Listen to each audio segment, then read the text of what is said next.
Hoy vamos a hablar acerca de las bacterias en el suelo, parte 3. Vamos a hablar en detalle de los factores que controlan la vida de las bacterias en el suelo y de cómo se organizan estas comunidades invisibles que son fundamentales para la agricultura.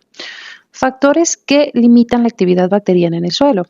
Las bacterias no actúan igual en todo momento. Su actividad va a depender de las condiciones físicas, químicas y biológicas. Si el suelo está demasiado seco, encharcado, con pH inadecuado o sometido a temperaturas extremas, la población microbiana se reduce o entra en un reposo. Además, las interacciones con otros microorganismos también pueden limitar o potenciar su actividad. Los requerimientos de humedad, aireación, reacción y temperatura. La humedad es vital. Sin agua las bacterias no pueden mantenerse activas. En sequías entran en un reposo o forma de esporas. En exceso de agua se quedan sin oxígeno y predominan solamente bacterias anaerobias. La aireación permite que el oxígeno penetre en los poros del suelo. En un suelo airado hay vida activa. En un suelo compactado o saturado, el suelo cae y la diversidad va a disminuir. El pH regula qué bacterias predominan. La mayoría prospera entre 6 y 8, pero existen especialistas como Thiobacillus oxidans que soporta pHs muy ácidos, mientras que Azotobacter crococcum necesita suelos alcalinos. Las temperaturas varían entre 25 a 35 grados, lo que explica por qué en climas tropicales los suelos están biológicamente activos casi todo el año. Sin embargo, en condiciones extremas, algunas bacterias sobreviven formando endosporas. Ya vamos a hablar de eso. Las limitaciones bióticas en la actividad bacteriana. El suelo es un ecosistema donde los microorganismos van a competir, cooperar. Bacterias, hongos y actinomicetos luchan por el mismo alimento.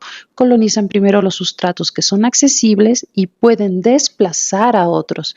Pero también existen interacciones positivas, como la de las bacterias fijadoras de nitrógeno o las solubilizadoras de fosfatos, que trabajan en conjunto con hongos micorrízicos, beneficiando directamente a las plantas. La actividad biológica no es solo competencia, también es cooperación. Patrones en las transformaciones microbianas. Cuando al suelo se le añaden nutrientes o residuos, los microorganismos siguen patrones de actividad. Primero reaccionan de forma lenta mientras se multiplican y luego generan una curva ascendente de actividad hasta estabilizarse. Lo vemos en procesos como la nitrificación, donde al añadir amonio las bacterias tardan un tiempo en responder, pero después transforman rápidamente el nitrógeno en formas que sean disponibles para las plantas. El efecto priming en lo que es la descomposición del humus. Es un fenómeno fascinante. Ocurre cuando incorporamos restos de cosecha o abonos orgánicos y se produce una explosión de actividad microbiana. Esto se llama efecto priming. En los primeros días, los microorganismos consumen los azúcares y compuestos que sean más fáciles de degradar, lo que dispara la respiración y la producción de dióxido de carbono. Después, la actividad baja y quedan solo los materiales más resistentes como lignina o ceras, que se van a ir degradando lentamente. Este patrón muestra cómo las bacterias responden de manera inmediata cuando el suelo recibe como un pulso de alimento. Ahora vamos a hablar de las agrupaciones bacterianas en el suelo. Las bacterias del suelo no son un grupo uniforme. Se clasifican según su origen y comportamiento. Tenemos autóctonas, forman parte estable de la microbiota del suelo, están siempre presentes y se mantienen aun cuando no hay grandes aportes de nutrientes. Ahora, las simógenas aparecen en grandes cantidades solo cuando llega materia orgánica fresca, como residuos de plantas o estiércol. Su número puede aumentar miles de veces en cuestión de días, pero después va a disminuirse al agotarse el alimento, como el ejemplo del mucor. Ahora, flora simógena, la flora autóctona es como la base estable, bacterias adaptadas a las condiciones del suelo que siempre están allí, aunque en menor número. La flora simógena, en cambio, son los oportunistas que aprovechan cada entrada de nutrientes para crecer rápidamente y luego desaparecer. Ambas son necesarias porque garantizan que el suelo responda tanto a cambios súbitos como a condiciones estables. Ahora, vamos a hablar de las bacterias predominantes y otras que son abundantes. En la mayoría de los suelos agrícolas, los grupos predominantes son las bacterias heterótrofas, las que consumen materia orgánica. Estas descomponen residuos vegetales, entre ellas están los bacilos capaces de formar endosporas y resistir condiciones adversas, las pseudomonas, por ejemplo, muy activas de la rizósfera.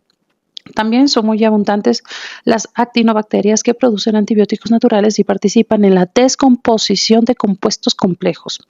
Géneros conocidos pero poco frecuentes en el suelo, existen además bacterias que, aunque no se conocen muy bien, son muy comunes en la mayoría de suelos, como por ejemplo el género Clostridium, que aparece en condiciones de anaerobiosis, o bacterias especializadas en metabolizar compuestos poco usuales como azufre o hierro.